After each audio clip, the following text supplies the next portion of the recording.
right, so I'll give another minute before we start.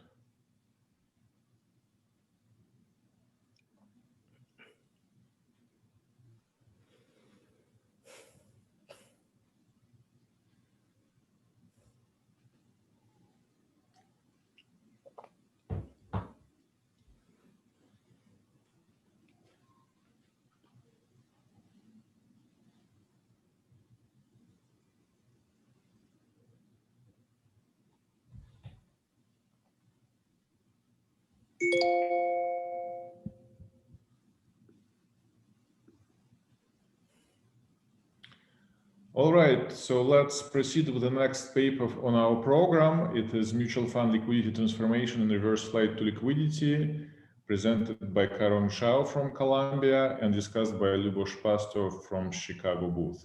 Karen, please take it away. Thank you. Thanks for having our paper here. So today I'm going to talk about mutual fund liquidity transformation and reverse flight to liquidity.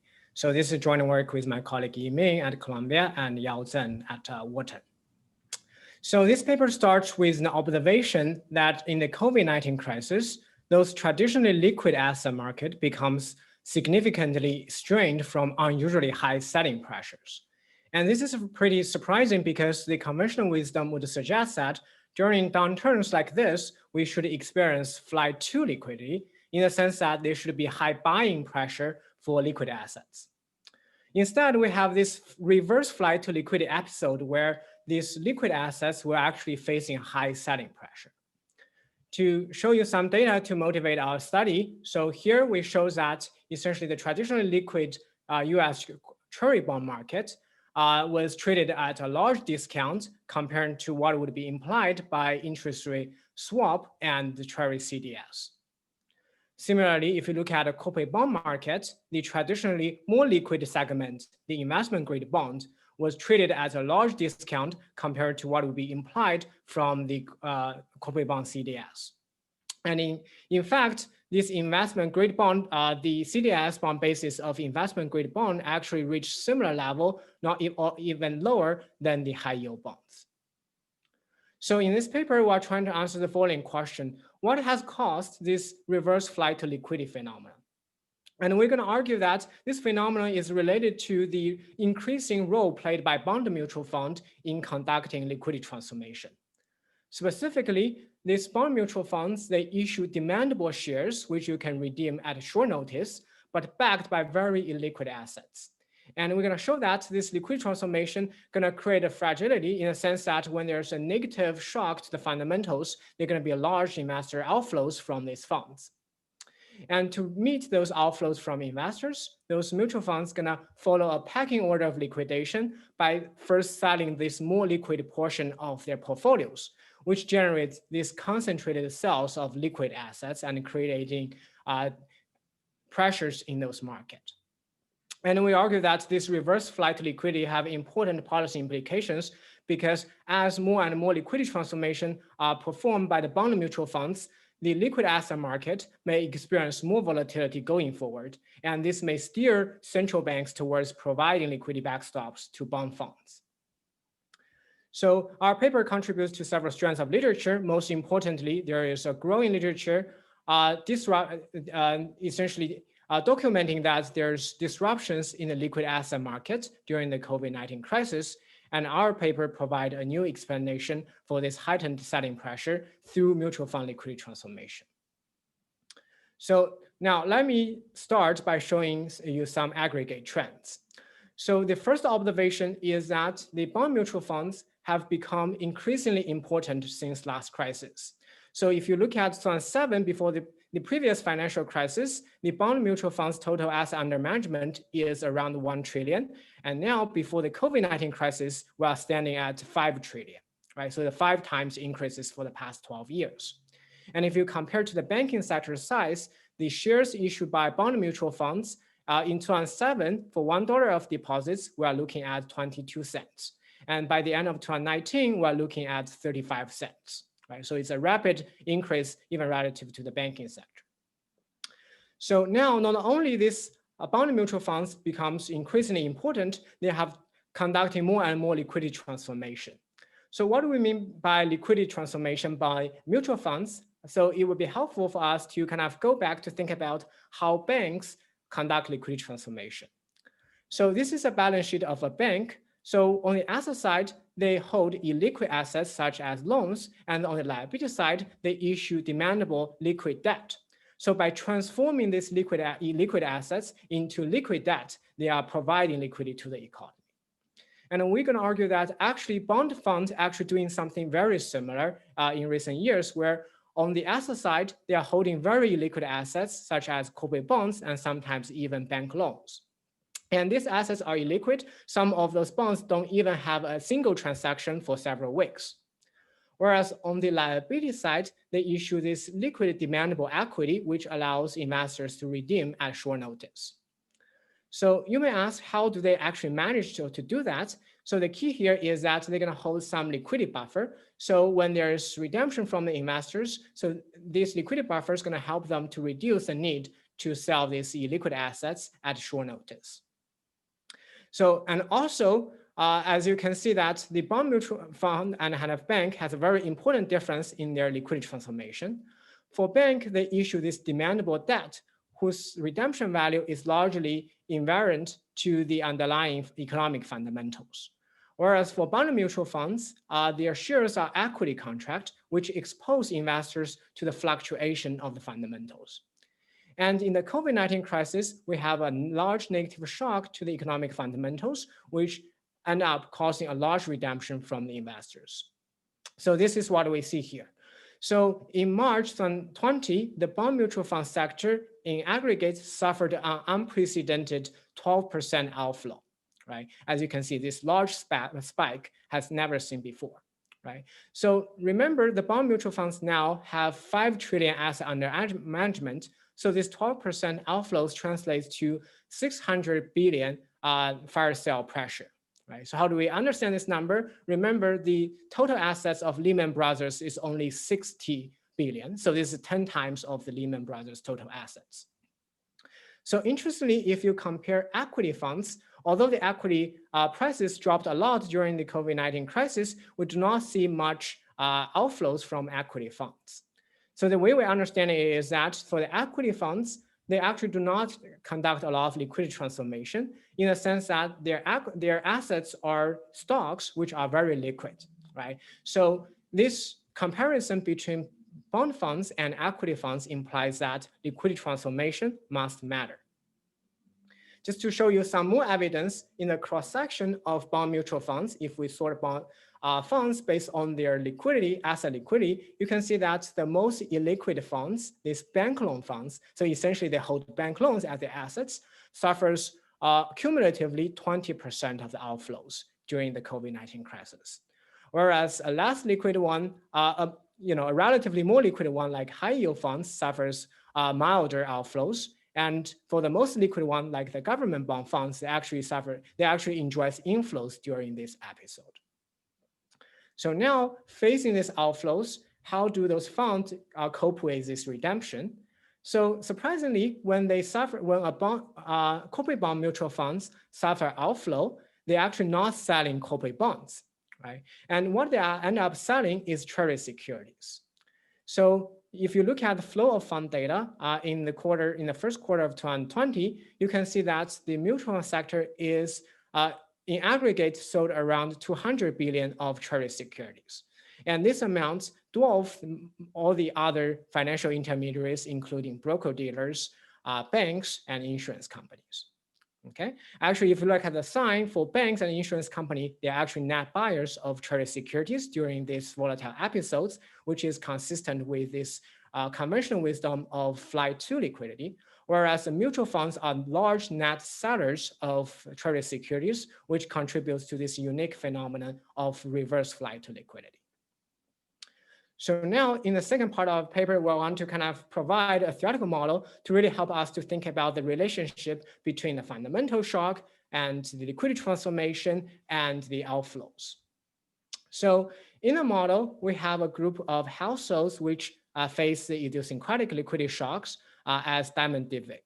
So essentially at time 0, they do not know when they're going to become hungry and need to consume, right? So they either going to become hungry early at t equals to 1 or late at t equals to 2. And they have to make their investment decisions at t equals to 0. So there are two types of assets in the economy. We have a very illiquid assets, we call it projects. So this illiquid asset is going to generate a risky long-term return, which is very high. But if you want to liquidate them early at time 1, you're going to incur a large liquidation discount. So the second asset is liquid treasuries, which generate a lower long-term return. But if you want to liquidate early, you will incur a lower liquidation discount. So in presence of these idiosyncratic liquidity shocks, it makes sense for the investors to invest through a financial intermediary. Now, we first consider a mutual funds, which offers redeemable equity shares. Notice that this shares is an equity contract, meaning that the NAV gonna reflect how many people are gonna withdraw in the equilibrium, and which is a function of the fundamental as well. However, we're going to assume that only 1 minus mu fraction of the liquidation cost is going to be reflected to the NAV because the NAV have certain stillness mu. So now, given this contract, the mutual fund is going to choose an optimal portfolio at time equals to 0. I'm going to optimally choose to liquidate the portfolio to meet early redemptions, which maximize the ex-ante utility of the households. Okay. So now for the households, they're going to receive a private imperfect signal about the fundamental of these illiquid assets at time equals to 1. And if they redeem early at time equals to 1, they're going to transfer their wealth to time equals to 2 with a saving technology with decreasing return to scale. So if they get a really bad signal, that means that the prospect of remaining in the fund is going to be very poor. So they're going to lead to more redemption in the equilibrium. So what are the main predictions of the model? Firstly, we show that in an economy with mutual fund providing liquidity, there exists a region of reverse flight to liquidity where the outflows leads to more sales of treasuries than projects. Right? So if we plot the equilibrium amount of liquidation against the realization of the fundamental R, you can see that there's a region where the fund is going to optimally choose to sell more treasuries than the projects. And the intuition is actually very simple because the treasuries, if you sell treasuries, you're going to incur a smaller fire sale discount. So by doing so, by following this pecking order of liquidation, you actually maximize the ex-ante utility of the investors. Okay. Now, the second result is about the relationship between mutual fund liquidity transformation and outflows. And we're going to show that more illiquid funds with higher NAV stickiness mu, they're going to experience a larger outflows, and consequently, they need to sell more treasuries for a given realization of the fundamental. Right?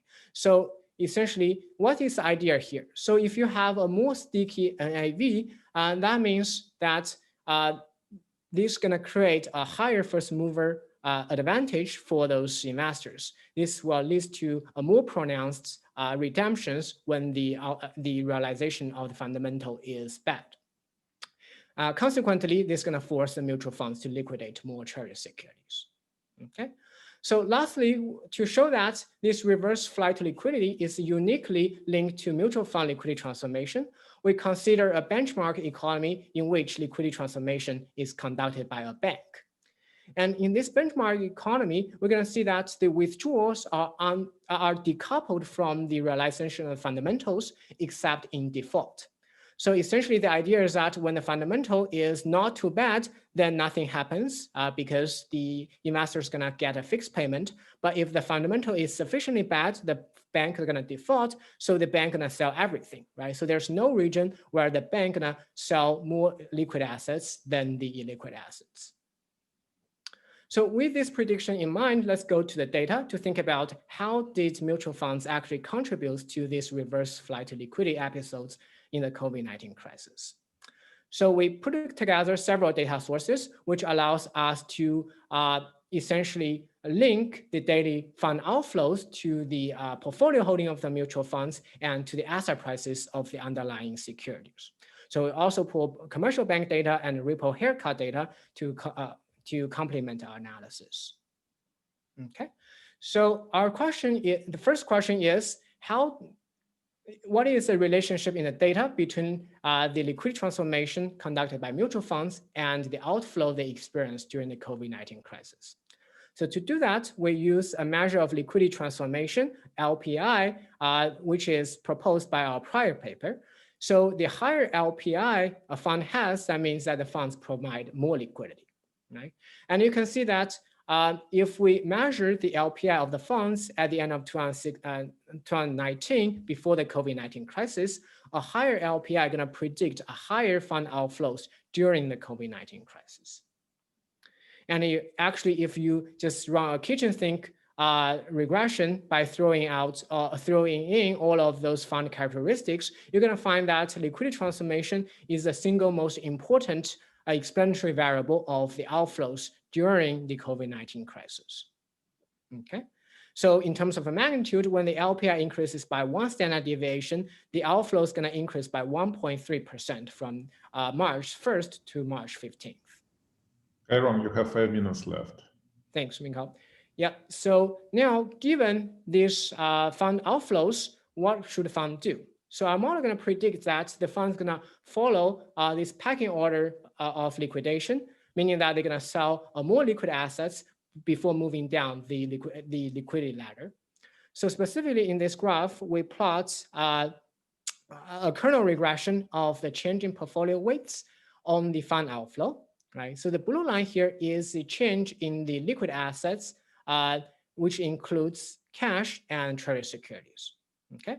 And you can see that when the outflow is mild, like 2%, the fund's going to first sell these liquid assets. But when the outflows exceed around 4%, the fund's going to tap into the AAA corporate bond funds, which is relatively less liquid than treasury securities, but more liquid than the rest of the portfolio. Okay. So to sharpen our identification, we look into security level data. So in this regression, we regress the percentage liquidation of security I held by fund J on the fund outflows of this fund. Okay, so and we run the regression for different type of securities, and we plot the beta coefficient here. So how do we read this table? Essentially, if you look at the treasury securities, for 1% of the fund outflows, the fund on average sell more than 1%, around 1.3% of treasury securities. Whereas if you look at a high yield bonds, like the bond was rated with below CCC ratings, for 1% fund outflows, they only sell less than 0.4%, right? And this implies that funds disproportionately sell more liquid assets to meet these redemptions. So given this pecking order of liquidation, we naturally are going to expect that this more liquid asset market going to experience more selling pressures, and that's exactly what we're going to find. So in this regression, we regress the daily return of security I at day T on the imputed outflow on the security level. So the imputed outflow is defined as the fund outflows which hold this security are weighted by the holding. Right? And you can see that a larger outflows is translated into a more negative return in the more liquid assets market, such as treasury bond and investment grade corporate bond markets. And we actually do not see much impact on the returns in the high yield corporate bond market. And the way we can think about this is that when those funds suffer outflows, they actually end up selling treasury bonds and investment grade corporate bond instead of this less liquid high yield bonds. Okay, so you may ask why the treasury bill does not have any effect, because presumably they should be the most liquid one, so they should stand in the first line of being sold by the funds. And we find that in the data, actually, the bond mutual funds actually do not hold a lot of the treasury bills, so naturally we do not see the fund outflows translate into price impact in this market. So in terms of economic magnitude, a 10% increase in the outflows leads to 28 basis point decrease in the daily returns for treasury bonds, which is economically and statistically significant. Now, the last part of the paper, we want to think about the effect of the Fed interventions. And as we all know, that the disruptions in the fixed income markets prompt the Fed to intervene forcefully. And some of these actions are unprecedented. On March 15th, the Fed announced that they're going to purchase the treasury securities. And interpreted from our model, this intervention gonna reduce the liquidation discount for Treasuries, which means that for the given outflows, the fund needs to sell less amount of the Treasury to meet this redemption. Okay, whereas on March 23rd and April 9th, the Fed announced that they're going to actually go to purchase corporate bonds. And interpreting from our model, this intervention going to increase the expected future fundamental R, which means that they're going to reduce the outflow and consequently reduce the asset liquidation.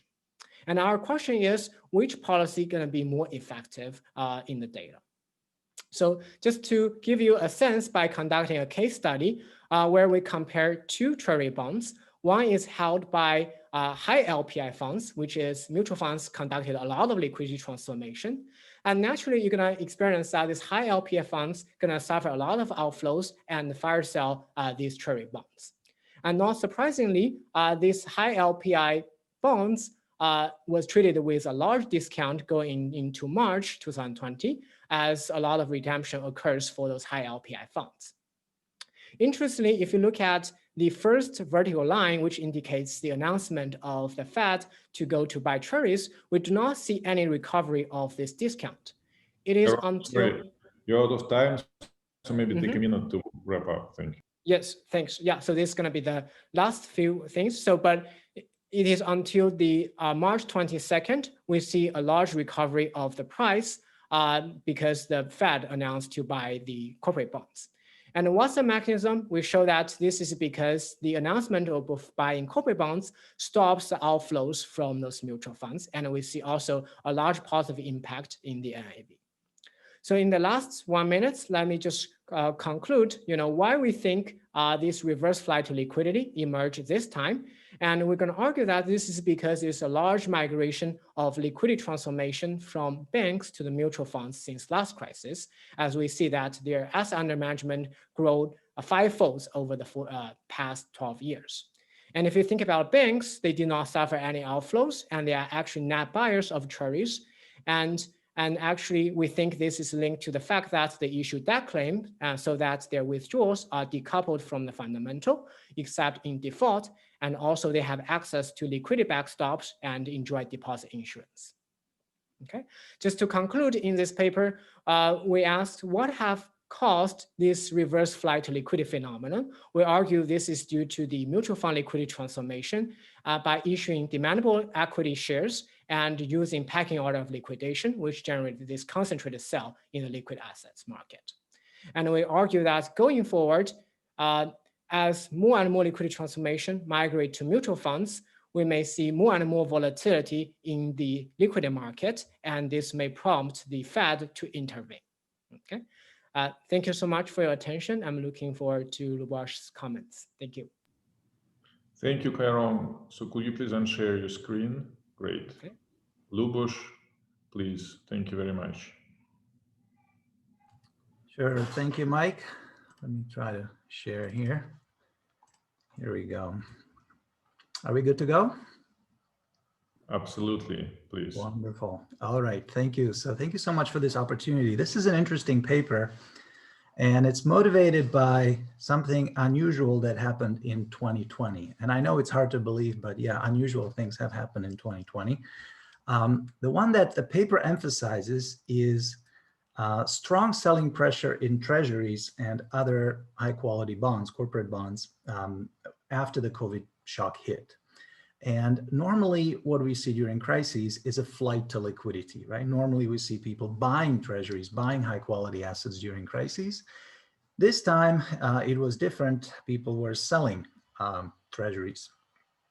And the paper's story, the paper's explanation for what happened has two components to it.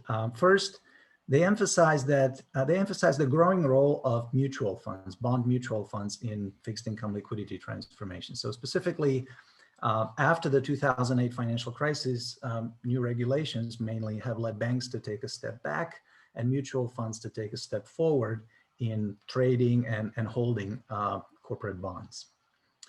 So that's the first pillar. And then the paper tells a story that has two parts. Basically, first they say the COVID shock was a negative shock to the fundamentals, and that led to outflows from mutual funds. So that's step one. And then step two is that those outflows, those redemptions have led funds to liquidate liquid bonds first, as opposed to illiquid bonds. Both of these steps are non-trivial, and I'm going to talk about both of them at length. Okay, so the first step is going to be the COVID shock led to a negative shock to the fundamentals, and that led people to pull money out of bond funds. I'm going to argue it's not clear why that is the case. And then these outflows have led to this pecking order that Chiron nicely explained, leading them to sell treasuries first. Okay, so you'll see both of these implications analyzed in my discussion. And the paper has both theory and evidence. Let me quickly summarize their main results. So on the theory side, they have a model which predicts that investors redeem more from funds after they see a deterioration in the fundamentals. And the model also predicts this pecking order of liquidation that the authors have emphasized. So funds optimally meet redemptions first by selling treasuries, and then only then by selling what they call projects, or less liquid assets. And then there are a couple more implications, including that funds with more sticky NAVs experience larger outflows. On the empirical side, the paper first shows that there were huge outflows from corporate bond funds in this period, 12% of AUM. That is truly unprecedented. And these outflows were larger at funds holding less liquid bonds. And then there are a few other implications, findings, which I'll get to a lesser extent. Okay. So here are the results, and everything from now on is going to be my comments. And let me begin with a very big picture comment, and that's about the difference between open-end mutual funds and banks. Okay? Because the paper emphasizes this distinction very heavily throughout. Here's the distinction that they emphasize. They argue that unlike banks that issue demandable debt, mutual funds issue demandable equity. Okay? And then the value of debt is fixed. The value of equity fluctuates with the fundamentals. So then they argue that this reverse flight to liquidity, their main result, arises because the NAV of fund shares continuously adjusts when fundamentals worsen. So the story is really that when fundamentals get worse, mutual fund investors bail out, whereas bank depositors stay put. Okay, so that's what the paper argues. And first time I saw it, I found it counterintuitive, because this is not what I'm normally used to seeing. Normally, I was always thinking it's the other way around. In fact, I do believe that in a traditional sort of frictionless setting, it is the other way around, where when asset values drop sharply, it's bank depositors who have an incentive to run, and fund investors don't. Okay, why? Let me borrow a figure from Chiron's presentation. So you've already seen this. Here's a bank on the left, which has debt on the liability side, and here are funds which have equity on the liability side. And both of them have a little bit of a capital cushion, which is suppressed. Now imagine assets falling by 30%, okay, in both cases. So on the left-hand side of the balance sheet, you have a 30% drop. If you're a bank depositor, I think you have an incentive to run, because if you put $100 in and the bank no longer has enough assets to meet all the depositors' demands, you better pull out your $100 quickly before others do. And if you do pull it out quickly, you have no loss, right? That's the standard bank run, Diamond and Dybvig, et cetera. Nothing new here. So bank depositors have no incentive to run, right? In this traditional perspective. Fund investors, I'm sorry, I just mixed it. Bank depositors have an incentive to run in this standard perspective. Fund investors don't, because if assets fall by 30%, well, you put $100 in a mutual fund, you now have $70, right? So yeah, you can pull it out if you want, but it's a zero MPV trade, right? You put in 100, you're pulling out 70. It's not clear you want to do that. So this is where I'm kind of starting. I thought it was the other way around. Now, can you get it to go the way that the paper emphasizes? Yes, you can. And here's what you need to do. In order to get bank depositors not to run, you have to either be far away from the possible default or simply have deposit insurance of sufficient size, right? Then depositors have no need to run. Instead of flexible NAV, you can have sticky NAV, and that's very important. So if NAV is sticky, then fund investors actually do have an incentive to run because they can get out more. They can get more out of the fund if they get out early. Okay, and I'll talk about this in just a moment. So this is my first comment, that I think it'd be good to emphasize that what the paper is emphasizing is really the opposite, not the main kind of line of thought here. Now, let me turn to that first pillar of the paper's argument, the COVID shock causing outflows. Why was it? Why did investors pull money out of bond funds in March 2020? So I just try to do some introspection. You know, the first mechanism that comes to mind is that investors pulled money out because they needed cash. And, you know, if you're a business owner, you know your business will be closed for a few weeks. You may need cash to pay your employees for a little longer. And there's evidence that people needed cash because they sold lots of other things. They sold stocks, for example. There was the stock market famously dropped by a third in 5 weeks, which was a record steep drop. In addition, cash piled up in commercial banks' accounts. So I find mechanism one very plausible. Another possible mechanism is that NAV is sticky, okay? And this could be a reason to pull money out even if you don't need cash. Okay, so here's an example. If the market value of the fund's assets drops from 100 to 80, but the NAV is still at 90 because of stale pricing of these illiquid corporate bond mutual funds, then you can actually make money by being the first to pull your money out, because you're going to get 90 where you should really be getting 80. Okay? And there's evidence in favor of this because bond ETFs, for example, were selling at steep discounts relative to mutual fund NAVs. So again, I think mechanism two is very sensible. I think it went on in the spring. A third mechanism I was able to come up with is a Burke and Green mechanism, right? Take a canonical model of fund flows. What is it that makes investors pull money out of mutual funds? Well, in the Burke and Green model, it's when investors revise their beliefs about fund skill downward, right? They revise their beliefs downward, so they pull money out so that alpha going forward is higher. And there actually is some evidence that active funds underperformed during the COVID crisis. In fact, I have a paper with Blair Forsatz where we demonstrate this. We demonstrate very strong underperformance of active funds during the COVID crisis, but we do this for equity funds. I'm not aware of such evidence for bond funds. In any event, I don't think this mechanism matters, even though this is the canonical theoretical mechanism. Here, I'm pretty sure passive bond funds had large outflows just like active ones, although there's a bit of a question mark. This might be worth looking at. I don't think the paper distinguishes active from passive. So in short, I think both mechanisms 1 and 2 were at play. And I was curious which of these mechanisms drives outflows in the model. At first sight, if you read the paper, it seems like both mechanisms 1 and 2 are at play. Then I took a closer look at the model and it seems that it's neither. Okay, so let me go step by step. So is it mechanism 1? Is mechanism 1 driving outflows in the model? Are investors in the model selling to raise cash? At first sight, it appears the answer is yes, because the paper, in the introduction, for example, they present the model by saying investors in the model are subject to idiosyncratic liquidity shocks as in Diamond and Divig.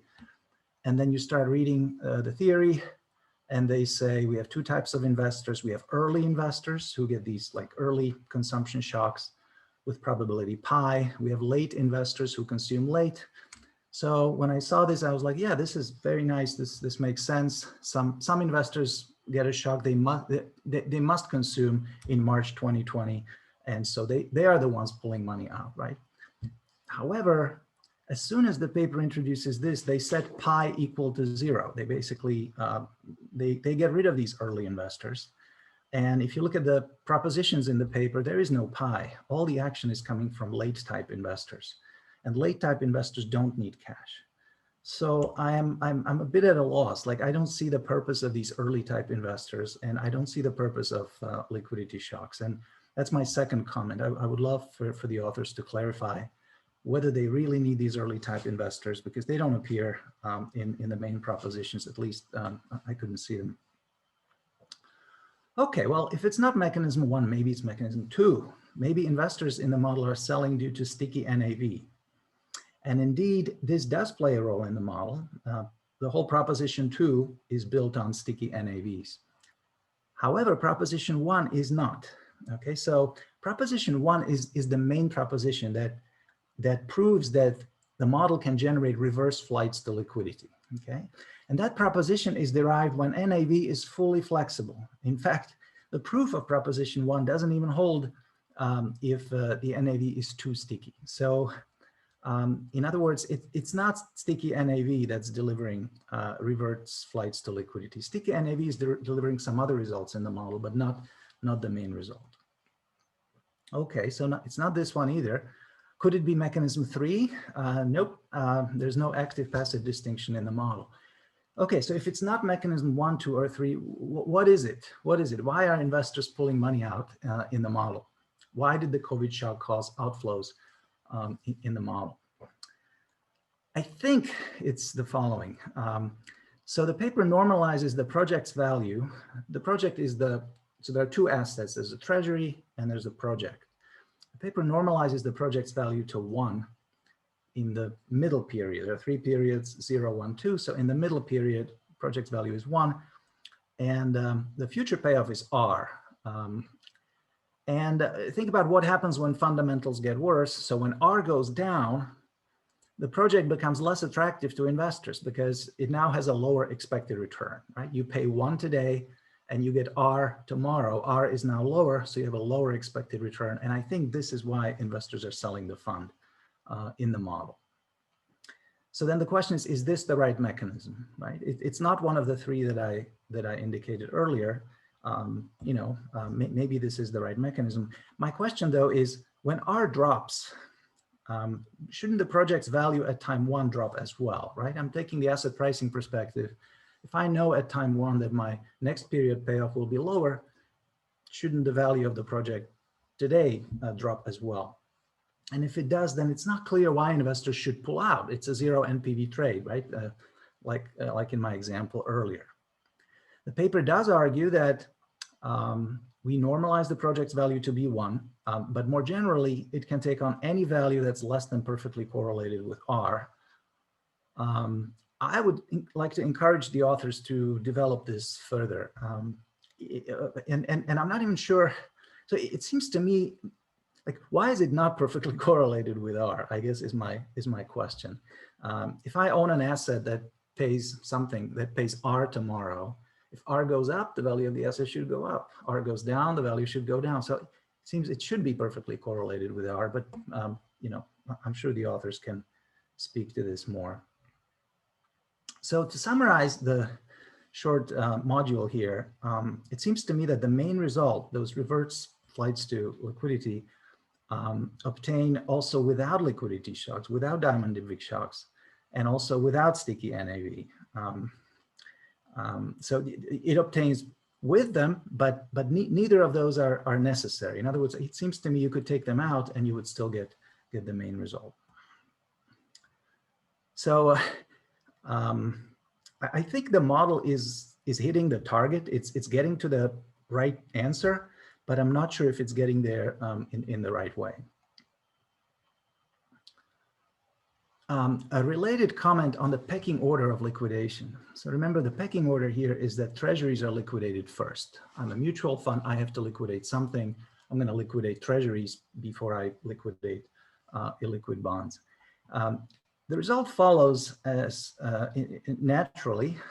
If I'm a fund and I face a redemption, I can sell one of 2 assets. Either I sell a treasury bond, which costs $1 today and pays $1 tomorrow, or I can sell a project which costs $1 today. Remember, that's the normalization, and it'll pay more than $1 tomorrow. So which one are you going to sell? You collect $1 either way, And if you sell your treasury, you give up $1 tomorrow. If you sell your project, you give up more than $1 tomorrow. So it's natural the fund is going to sell the treasury first.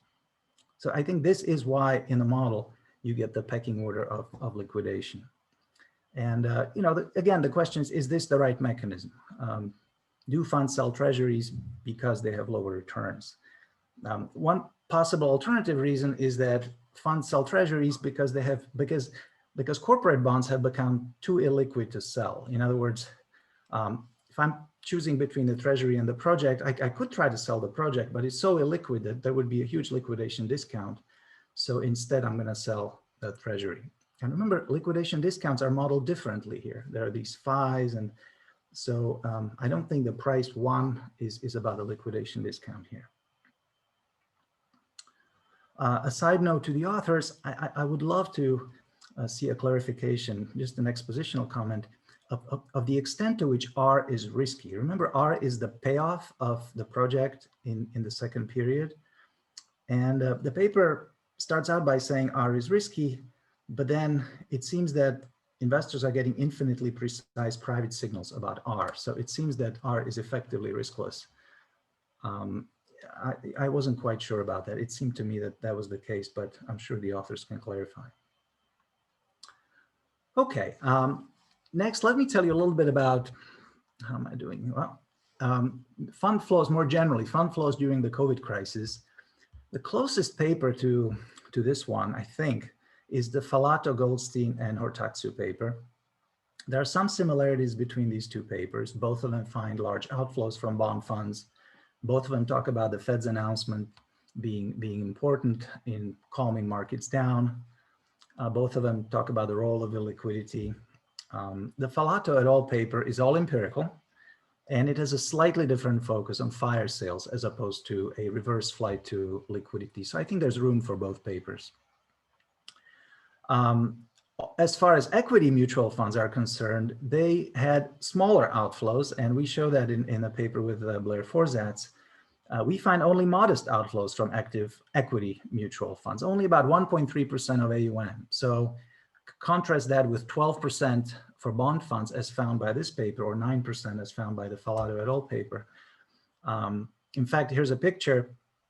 If you look at fund flows during the kind of a 10-week period that we analyze in our paper, there were clearly outflows. These are net flows from active equity mutual funds, clearly outflows, about 1.3% AUM. But if you look at a 3-year period, you don't really see much of a break in a trend. It's like a continuation of the outflows that we had been seeing, maybe slightly steeper, but not much more. So nothing special going on in equity funds, a lot of action going on in bond funds. Why is that? What's the fundamental distinction between equity funds and corporate bond funds? Both of them have equity on the liability side, right? Both of them have NAV moving with the fundamentals. So it's not that. It's more likely to be sticky versus flexible NAV. I think it's the fact that equity funds have very flexible NAV. So investors had no need to run. It's too late to pull money out of a mutual fund because out of an equity mutual fund because your NAV immediately adjusts. But it's not too late to pull your money out of corporate bond funds because of the stickiness in the NAV. So I view this distinction between corporate bond funds and equity funds, the fact that one had huge outflows and the other one didn't, I view that as a sign that a sticky NAV should play a key role in the explanation of what went on with corporate bond funds. I'll skip that. My last point before I conclude is about the Fed's announcement. So the paper has this nice section about how the Fed's announcement of corporate bond purchases calmed markets down. There were two announcements. The first one was the Fed would buy investment-grade corporate bonds worth $300 billion. And then a couple of weeks later, the Fed expanded the cap to $850 billion. They added fallen angels. And it was especially that second announcement that the paper finds to be very important. The paper interprets these announcements as having raised expected asset returns in the model. Okay, so for example, here's a quote: "The Fed's commitment to buy security corresponds to an improvement in its expected return." Maybe, I'm not sure. To me, it's an alternative interpretation, which would correspond to the evidence of Kargar et al., is that the Fed's announcements improved corporate bond market liquidity and that the markets were responding to the improvement in the liquidity. Finally, there was a big buyer of corporate bonds out there, the market became more liquid. So in the model, that would correspond to phi y going down rather than r going down. And I guess my question for the authors is whether that would also lead to outflows. So perhaps that's another channel in which the same outcome can be obtained. Let me conclude very briefly. It's a very interesting paper addressing one of the most striking financial market phenomena from the COVID crisis, possibly the most striking one. It documents reverse flights to liquidity. It coins this term pecking order of liquidation, which I totally believe. My main question, I mean, I made a few comments, but the main one is whether the model as written captures the right mechanism, whether the model matches the words. And I personally believe that both liquidity shocks and sticky NAV should play a key role in the model of what happened in the spring. And I think I'll leave it at that. So thank you. Thank you, Lubos. So Caroline, would you like to take a couple of minutes to respond? Yeah, thanks, Lubos, for your very insightful comments. We agree that our model is kind of just provide us a way to help us to think about the mechanism, and certainly in practice, there are many other reasons to withdraw. And to clarify one thing about the normalization of the project value to 1, in the diamond dividend model, if there's no one to trade, then the value going to be 1. So that's correspond to the still pricing of the corporate bonds. And in our model, if people start to trade, and then they're going to have a fire sale discount where that's where this price going to adjust. So I think that's, the mapping of normalizing the value of project equals to 1, corresponding to the still pricing of the bonds of those illiquid assets. So other comments, that's right on point. We will think more about how to make the model kind of incorporate more kind of these realistic features in the data. So maybe Yiming or Yao, do you have any comments following Lubos' comments? Yeah, sure. Yeah, I just want to first thank Lubos very much for these very insightful comments. It really, help us to actually also help the audience to better understand what's really going on both in the model and in our empirical analysis. I just want to emphasize that you are absolutely right. There are a couple of different mechanisms which together drive our results. But I want to emphasize that we believe we speak to the right mechanism because, as you said, there are 3 things going on here. Number 1 is, as you said, there is liquidity shock from those early people. Number 2, NAV is thickness. NAV is sticky. And number 3, which is actually super important here, which is, as you mentioned, so the fundamental it would never be completely reflected in today's asset price. And that's a fundamental reason when we think about the difference between equity funds and corporate bond or fixed income mutual funds. Because when you think about this, right, I think that's the reason why we think our paper nicely complement to your paper about equity mutual funds, in which you find there are some funds outperform, some funds underperform, but there is no aggregate outflows from the equity mutual fund sector because they don't do much liquidity transformation. Whereas in our corporate bond mutual funds context, the aggregate sector, they do a lot of liquidity transformation on top of the very illiquid assets. And that's a fundamental reason we think the asset prices are not perfectly forward-looking. So that's the thing which we think matters a lot for corporate bonds, for junk bonds, for bank loans, even without liquidity shocks, even without fund level NAV statements. So another way to interpret this result is even when you think about a world in which there are no people needing cash, there are no fund level NAV thickness, just because the underlying assets are illiquid, just because their prices are not perfectly forward-looking, we can have these outflows from mutual funds. When people expect future fundamentals to deteriorate, we can expect something different from a NAV zero action. So that's a fundamental reason. And we could have done liquidity shocks. We could, I mean, as you said, right? So we have this pi in the model. We could like that to be positive. We have this NAV stickiness. Both are going to amplify the outflows. Both are going to amplify the reverse flight to liquidity phenomenon. But we think they are future fundamental not being perfectly reflected in today's asset price as the first thing to drive outflows. We should have emphasized that a bit more, but you're totally right. There are three things. And we think we talk about the most important thing, and those two things you have in mind also contribute to this phenomenon. All right, thank you. So we have a lot of questions. So Doug Diamond, let me just see. Valentina, maybe you can help me with unmuting Doug. I cannot find him.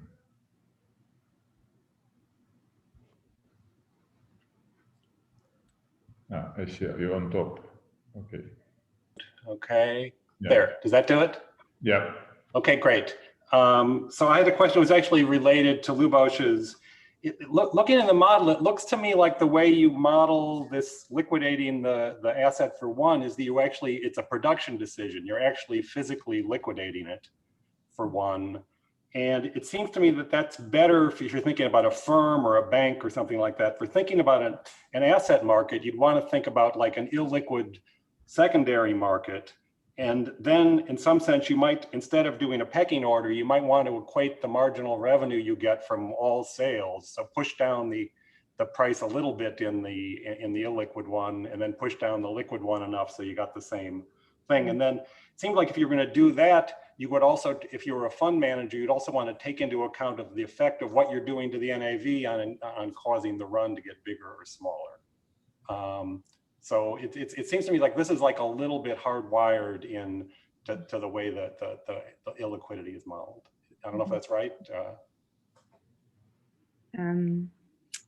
Thank you so much, Doug. Maybe let me take a stab, and then Yao and Chiron can follow up. So it's a great point, right? So, in reading your models originally, when I first saw that assumption of why for a bank, the long run return is not coming to fruition in the short run, I always thought of this as, a rolling over kind of basis, whereby the firm really needs to roll over debt in order to fully have enough time to finish its projects. Even with bank loans, the calling of a bank loan is not really the decision of the lender. It's when the borrower violated a covenant or did something wrong that then a project can be recalled. So even the bank does not have a full ability, I guess, to go in and stop the production of the firm. So we always thought of this as more general, as in, if you cannot continue to lend, the firm will have trouble rolling over, and that will not allow it to fully finish its production. So in that sense,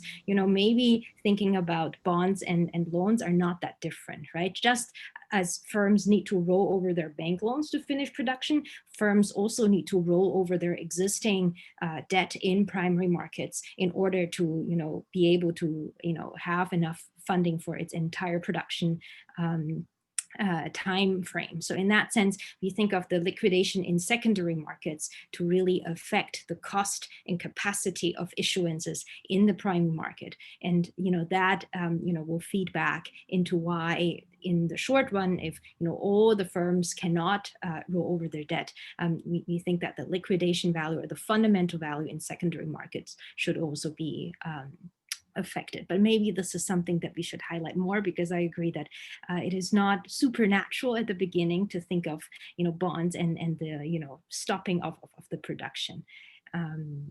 Yeah, but the rolling over channel is how we thought about it. Hopefully that answers the question. All right, thank you. We have time for just one more question. Hui Chen, please.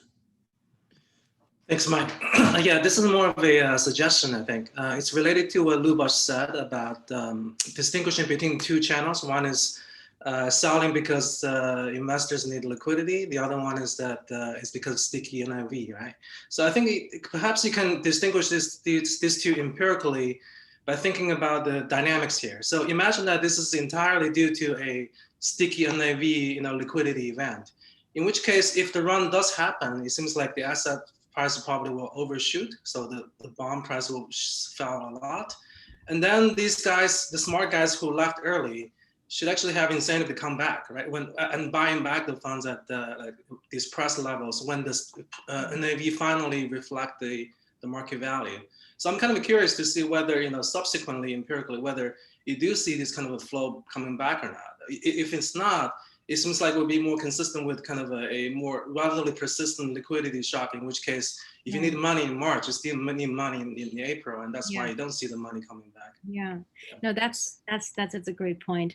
And in theory, I fully agree with you. And empirically, what we saw is that money did come back, but I would think that that's because the Fed stepped in very quickly, so that already on the 23rd of March, they had a very effective intervention that made money come back. So it's hard to to fully differentiate whether they came back because of the Fed, which I think seems to be the case given how discontinuous that jump is.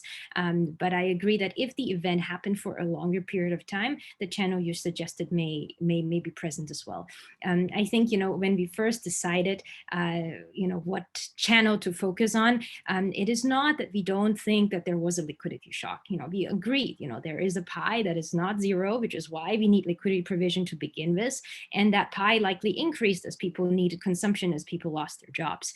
And we didn't focus on that in the end, or in the current version, because we think it's hard to use that to rationalize why in the cross-section outflows were significantly larger at funds holding more illiquid assets, why in the cross-section outflows at bond mutual funds were larger than those at equity funds, right? If we have, a liquidity shock, unless the liquidity shocks just happen to be correlated to asset illiquidity in that way, right? Otherwise, it must be somewhere else. Right. And I think that explains why, we say there's liquidity transformation, but then we wanted to simplify the analysis and focus on what we think is driving the cross section. But I fully agree, maybe we can, at least acknowledge the presence of liquidity shocks and see, if pi is positive, qualitatively, it would just bump up the threshold of outflows, it would bump up the threshold of liquidations.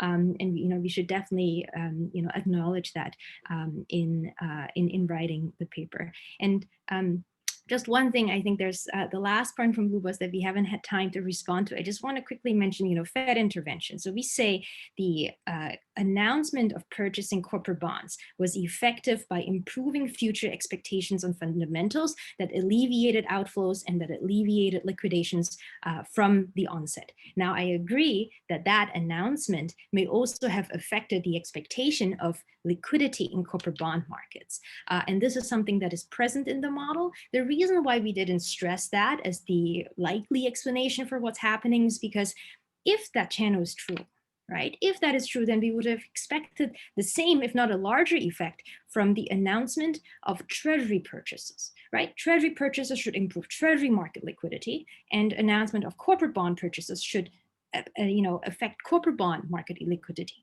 And if that channel was dominant, then we would have expected a larger effect even when they did the announcement of the QE in March 15th. And that, wasn't what we were observing. So that's why theoretically it's true.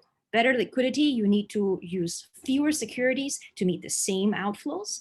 But it just seems like empirically, it seems to suggest that that channel wasn't causing the effect, because it was only that later announcement that had an effect on future expectations of fundamentals that was able to stop outflows from the outset, that showed up significantly in the data in terms of outflows and market liquidity. All right, thank you very much for all the speakers and presenters and discussants. And so we're taking an 8-minute break until the PhD poster session moderated by Lars Hansen. See you in a bit. Thank you.